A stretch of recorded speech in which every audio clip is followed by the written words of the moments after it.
여러분 2016년이 이제 새롭게 시작되었습니다. 2016년에는 여러분 주변에 있는 많은 이웃들에게 사랑을 베풀어주고 사랑을 받을 수 있는 그런 저와 여러분 되기를 소망합니다.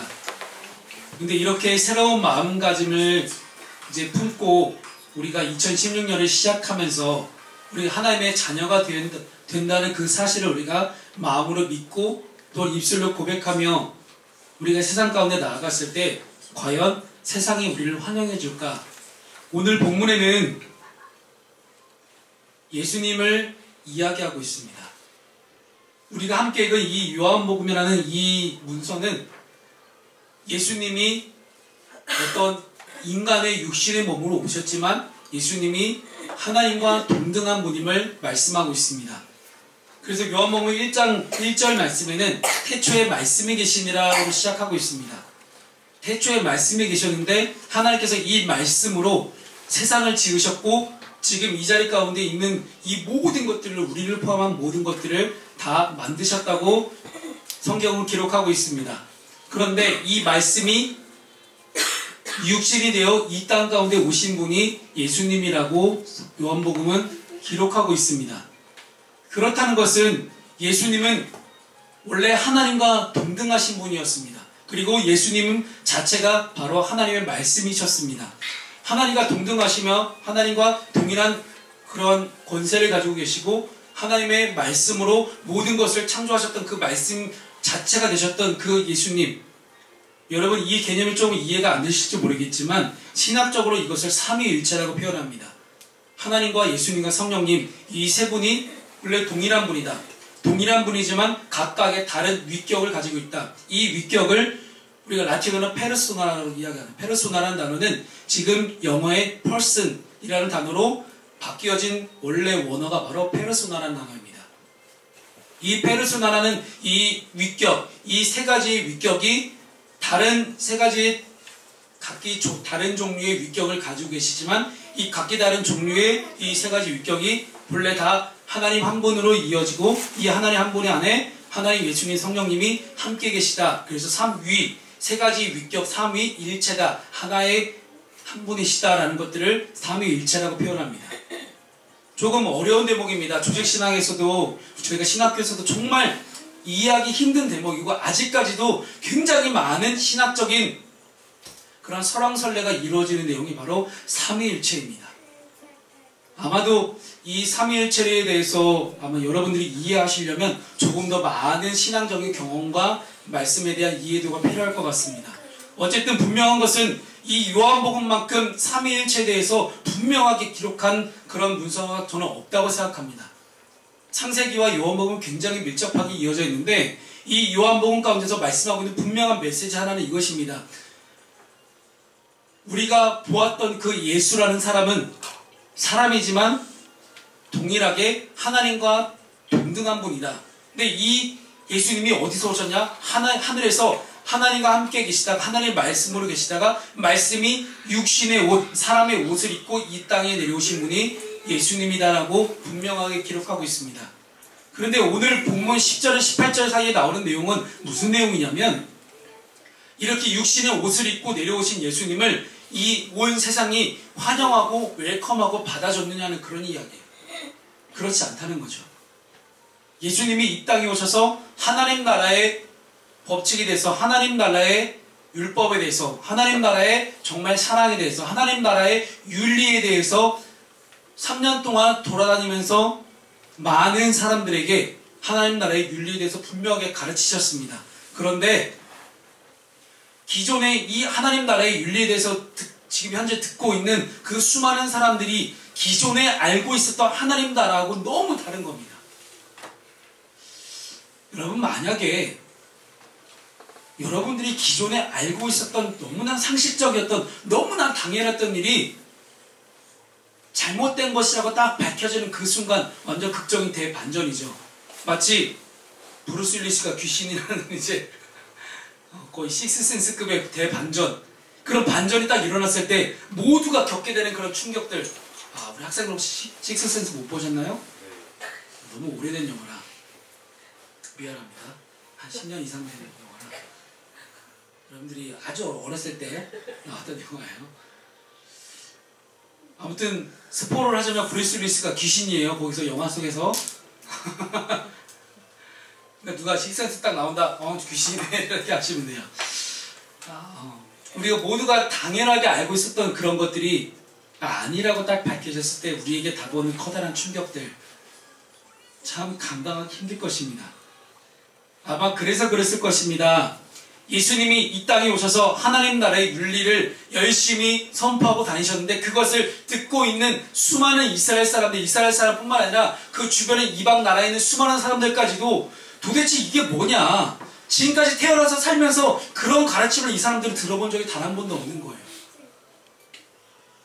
율법을 잘 지키고 하나님 나라의 율법을 잘 지키는 사람에게만 구원이 허락될 줄 알았는데, 뭔가 바리새인들처럼 어느 막 높은 곳에 올라가서 막 멋있게 기도하고 막 재물 뭐 엄청 많이 갖다 바치고 막 매번 매일매일 양과 흠없는 양과 염소를 계속해서 번제로 막 태워서 제사를 드리면서 이렇게 한 사람만이 구원받을 수 있고, 안식일에 걸쳐있는 수많은 365가지의 엄청난 수많은 율법들을 다 머릿속에 외워서 그대로 토시 하나 안 틀리고 다 그대로 지키는 것이 구원인 줄 알고 있었던 그 수많은 이스라엘 사람들에게 예수님이 가르쳐주신 하나님 나라의 윤리는 너무나 말도 안 되는 것이었습니다.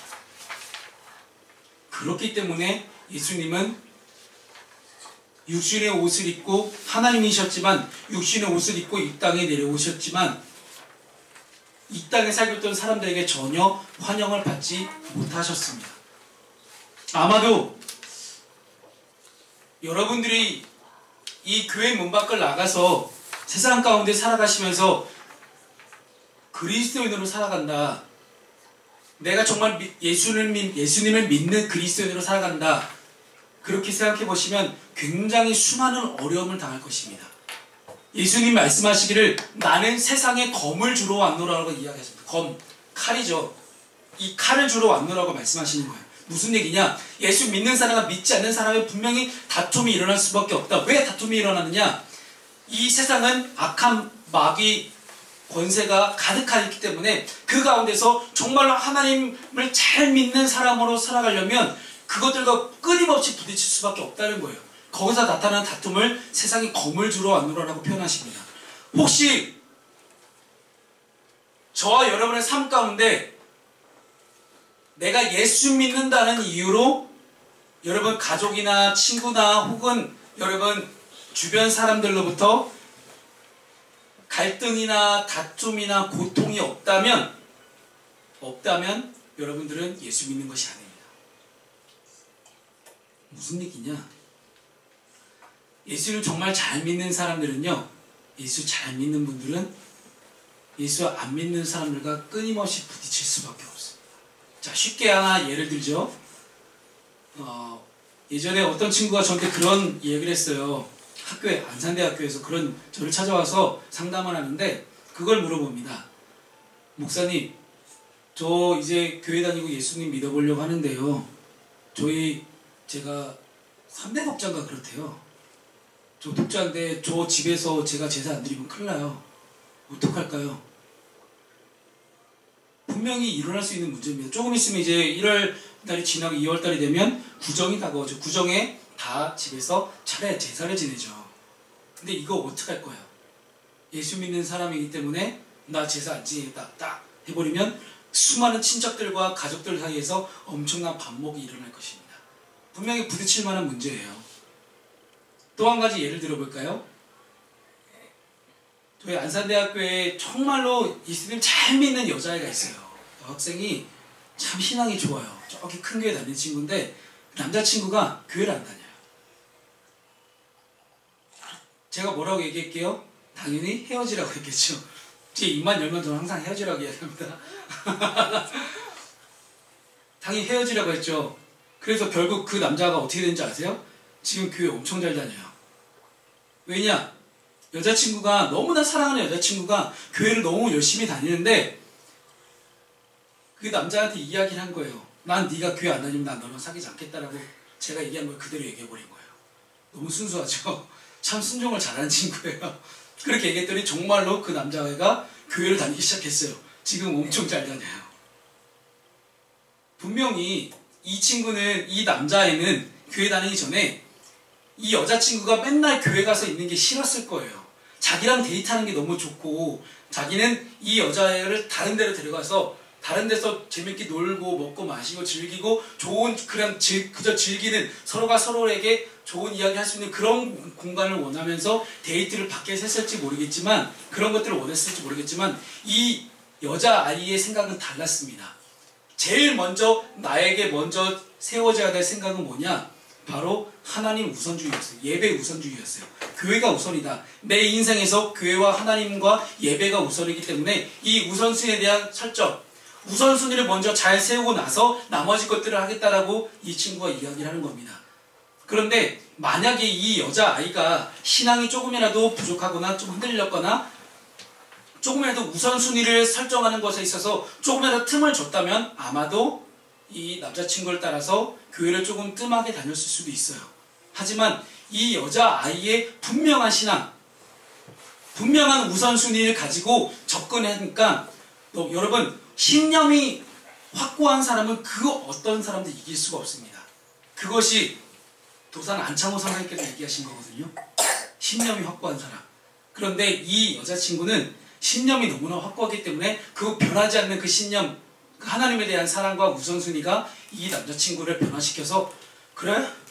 그럼 나도 한번 교회 한번 가보자. 그리고 여자친구를 따라서 교회를 다니기 시작한 거예요.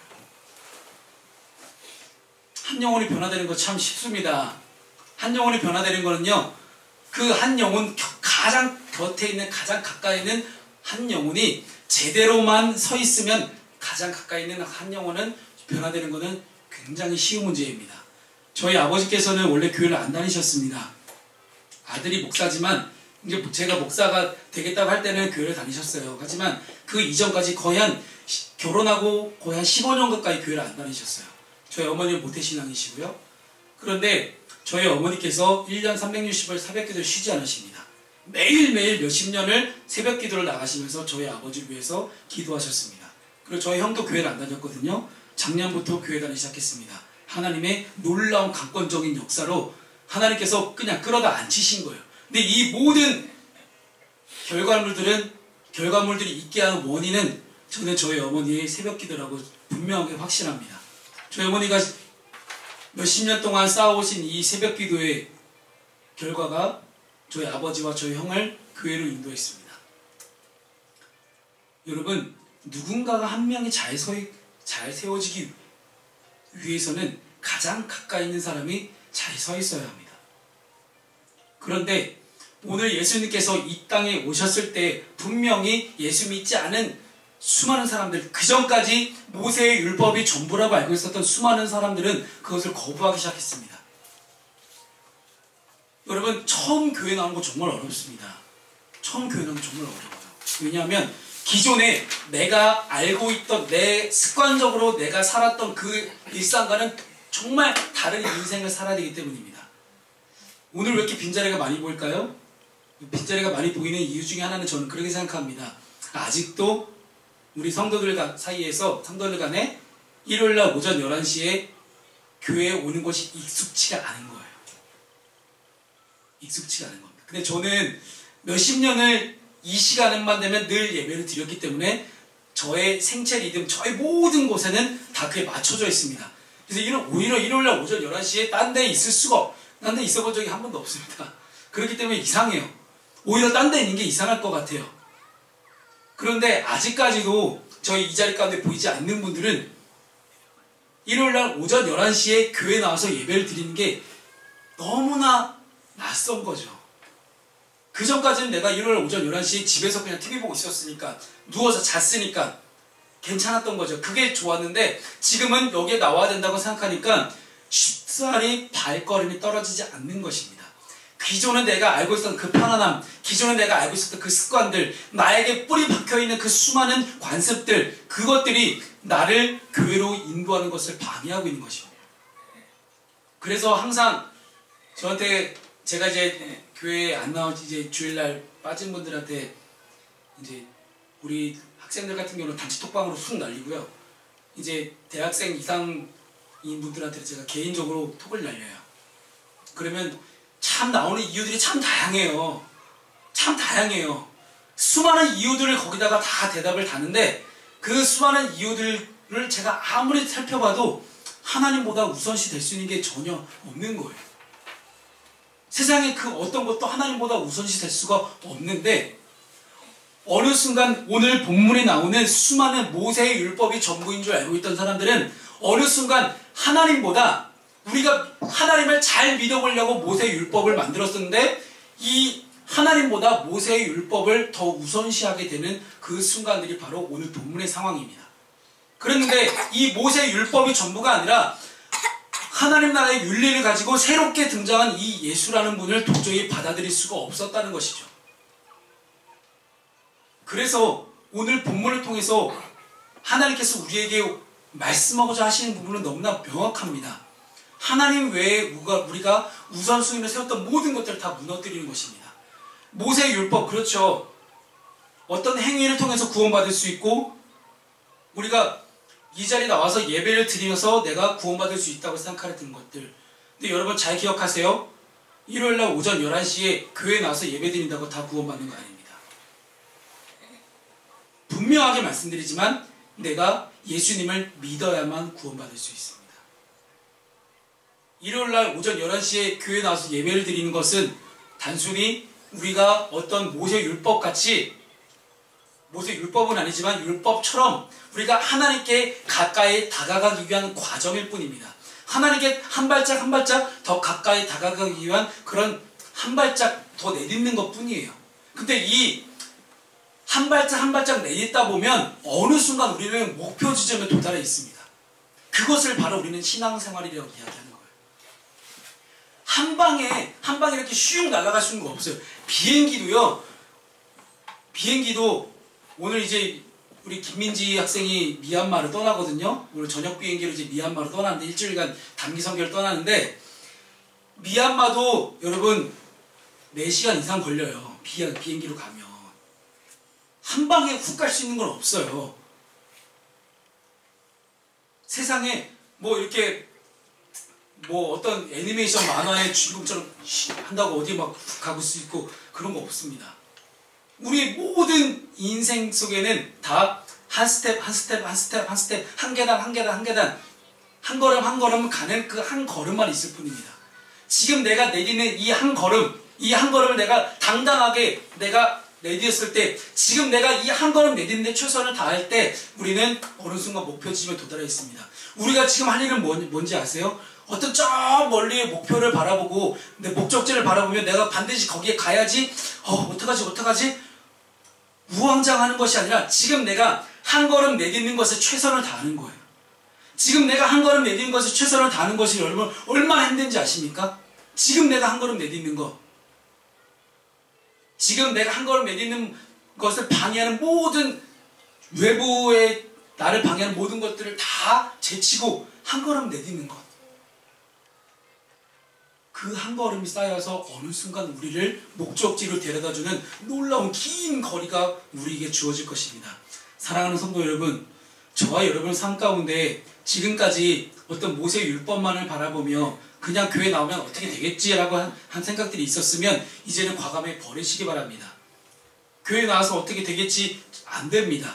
교회 나와서 내가 뭔가 되겠지 이게 아니라 하나님은 천국은 침노하는 자의 것이다 라고 분명히 말씀을 기록하고 있습니다. 무슨 뜻이냐? 두드리는 거예요. 두드리는 자에게 열리기 시작하고 찾는 자에게 구하는 자에게 찾아지고 이런 말씀들을 우리가 기억해 볼 때는 분명히 우리가 두드리지 않으면 하나님의 은혜의 문은 열리지 않는다는 거예요. 공부하는 학생들에게 가장 필요한 것이 무엇이냐고 물어보면 지혜라고 해요. 공부하는 지혜. 나도 책 한 번 읽고 외워졌으면 좋겠어요. 그런 일이 일어나지 않습니다. 한 번 읽으면 절대 안 되더라고요. 저도 한 3-4번을 읽어야죠. 3-4번을 읽어야 외워지죠. 그렇죠? 그런데 어떤 하늘의 지혜의 문이 열려지고 하나님의 축복을 받고 싶습니까? 하나님을 통해서 하나님 덕분에 내가 내 인생에 달라졌으면 좋겠어요? 두드리셔야 돼요. 뭘 두드리냐? 기도의 문을 두드리셔야 돼요. 말씀의 문을 두드리셔야 돼요. 계속해서 기도의 문을 두드려서 기도함을 통해서 하나님께 응답을 받고 말씀의 문을 두드려갖고 말씀을 계속해서 읽고 묵상하는 그 과정 가운데 저와 여러분의 삶이 정말 놀랍도록 변화되어 있는 것들을 우리가 경험할 수 있어야 됩니다. 그런데 말씀을 기도하는 거 어려워요. 쉽지 않습니다. 그렇기 때문에 제가 한 걸음 내딛는데 최선을 다해야 된다고 이야기하는 거예요. 매일매일 기도하고 매일매일 말씀책을 펴는 것, 이것에 말씀을 딱 여는 것, 이거에 엄청난 용기가 필요합니다. 그래서 수많은 용기를 가지고 딱 한 장을 넘겼을 때, 첫 장을 넘겼을 때, 이 첫 장을 넘기는 그 순간부터 여러분의 인생이 확 달라지는 놀라운 순간을 나중에 경험하실 겁니다. 지금은 모를 수 있어요. 지금 당장 기도했다고 뭐 아무런 일도 안 일어날 수 있습니다. 하지만 그 기도가 쌓였을 때 저희 아버지가 15년 만에 교회를 나가신 것처럼 기도가 쌓이고 말씀이 쌓였을 때 우리의 인생이 변화되는 것들을 우리는 바라보게 됩니다. 오늘은 하나님의 자녀가 되는 권세라는 제목을 함께 말씀을 나누고 있습니다. 여러분, 하나님의 자녀가 되는 권세, 방금 제가 말씀드린 거예요. 기도할 수 있고 말씀을 읽을 수 있는 것, 이것이 바로 하나님의 자녀가 되는 권세입니다. 하나님의 자녀가 되는 것, 하나님의 자녀가 누릴 수 있는 특권, 밖에 있는 사람들은 권리가 없어요. 특권이 없습니다. 예수 믿지 않는 사람들은 하나님께 기도할 수 있는 특권이 없습니다. 말씀을 읽을 수 있는 특권이 없어요. 하지만 예수 믿는 사람이라면, 하나님의 자녀가 된 사람이라면 기도할 때 기도를 통해서 하나님과 대화를 할 수 있고 하나님의 음성이 들려지고 하나님의 응답이 주어지며, 말씀을 읽을 때 말씀 속에서 하나님이 나에게 현재 주시는 그 놀라운 하나님의 뜻들을 내가 깨달을 수 있다는 거예요. 말씀을 읽고 도대체 무슨 말인지 모르겠어요. 어렵죠. 당연히 처음 읽는데 뭐 어떻게 이해가 되겠어요. 하지만 하나님의 자녀가 돼서 이것을 계속 읽다 보면 깨달아지는 거예요. 깨달아지는 거예요. 이것이 바로 하나님의 자녀가 가질 수 있는 놀라운 특권입니다. 그런데 하나님의 자녀가 될 수 있는 이 놀라운 특권을 소유하는 이 모든 예수 믿는 사람들에게 필요한 조건은 단 한 가지입니다. 오늘 본문 말씀 12절 말씀 함께 읽겠습니다. 12절 말씀 영접하는 자 시작. 영접하는 자 곧 그 이름을 믿는 자들에게는 하나님의 자녀가 되는 권세를 주셨으니. 아멘. 영접하는 자 곧 그 이름을 믿는 자. 영접이 무슨 뜻이라고요? 영접. 그 이름을 믿는 것. 그 이름을 믿는 것이 바로 영접입니다. 우리 영접이라는 한자어는요, 밖에 있던 어떤 누군가를 내가 우리 집 안으로 끌어들이는 거예요. 집 안으로 끌어들여서 내 집 안에 편히 쉴 수 있도록 모시는 것이 바로 영접입니다. 영접실이라는 그런 공간도 있어요. 그런 것처럼 예수님을 내 삶 가운데 모셔드리는 거예요. 그러려면 어떻게 됩니까? 예수님 내 삶 가운데로 모셔드리려면 내 삶 가운데 있는 내 안에 있는 것들을 빼내야 돼요. 내 안에 있는 것들을 다 빼내야지만 새로운 것들을 넣을 수가 있어요. 여러분, 배고프지 않은데 먹는 사람이 있나요? 없어요. 아니에요? 배불러도 먹나 봐. 순간 당황했어, 표정이. 여러분, 배가 고파야 뭔가를 잘 먹잖아요. 그런 것처럼 우리가 우리 안에 우리의 영적인, 우리의 내적인, 우리의 마음 공간 가운데 가득 차 있는 안 좋은 것들을 우리가 다 뽑아내 버려야 됩니다. 그리고 그 안에 예수님을 모셔드리는 작업, 이 작업을 우리는 신앙생활이라고 이야기합니다. 교회 나왔다고 뭐 단번에 뭔가 빰 하고 일어난 거 아니라고 말씀드렸잖아요. 뭔가 딱 하고 딱 갑자기 막 어떤 막 놀라운 변화가 한순간 일어났으면 좋겠지만 절대 그런 일은 안 일어나요. 그렇게 기적 같은 일은 안 일어납니다. 그 기적 같은 일이 이루어지기 위해서는 수많은 세월과 수많은 노력과 수많은 것들이 쌓여야만 가능하다는 것입니다. 그런데 우리가 해야 될 일은 뭐예요? 한 걸음 내딛는 거. 한 걸음 내딛는 작업은요, 우리 안에 있는 것들을 하나씩 하나씩 비워내는 거. 한 번에 비워내기 쉽지 않아요. 그래서 제가 저희 고등부 학생들한테 선포했잖아요. 1월 31일까지 금연해보자. 1월 31일 날 금연 안 한 친구들을 이제 못 들어온다. 그랬더니 이 친구들이 끊기 시작했어요. 지금 금연 며칠째가 됐는데 왜 금단 현상이 안 일어나지? 피고 있나? 내가 볼 때 이쯤 되면 슬슬 금단 현상이 일어날 만도 한데 지금 안 일어나요. 전 그게 좀 궁금했어요. 지금 계속 이 친구들이 금단 현상이 일어날 만도 한데 이걸 뭘로 풀지? 꼴초가 아니라 안 일어나는 건지 궁금합니다. 어쨌든 여러분, 사랑하는 성도 여러분, 다 비워내십시오. 다 비워내십시오. 다 비워내는 그 작업들을 통해서 이제는 다 비워냈으니 배고프니까 이제 뭔가를 채워야 되겠죠. 뭔가 비워내야만 우리가 뭔가를 채워야겠다는 마음이 듭니다. 내가 내 생각으로, 내 의견으로, 내 욕심으로 가득 차는 내 마음이 있다면 주님이 필요 없어요. 어떻게 하나님 나라의 윤리가, 예수 그리스도의 사랑과 생명이 뭐가 필요 있겠습니까? 내 안에 내 것으로 가득 차 있는데 내 안에 내 것을 내가 다 비워냈을 때, 아, 이제 여기다 뭐 채우지? 여기 뭘로 채우지?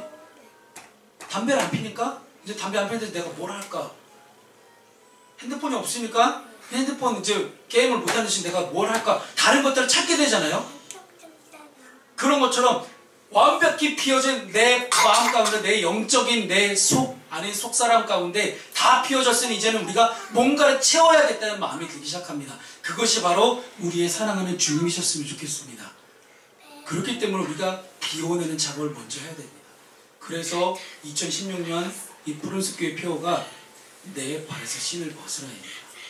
우리의 것들을 다 비워내는 그 작업을 먼저 하는 저와 여러분의 삶 가운데 이제는 주님이 들어오셔서 주님이 정말 우리의 삶의 주인이 되셔서 진짜 주인 행사를 하시는 그 예수님을 통해서 우리가 정말로 놀라운 인생의 변화를 경험하게 될 것입니다. 기도하겠습니다.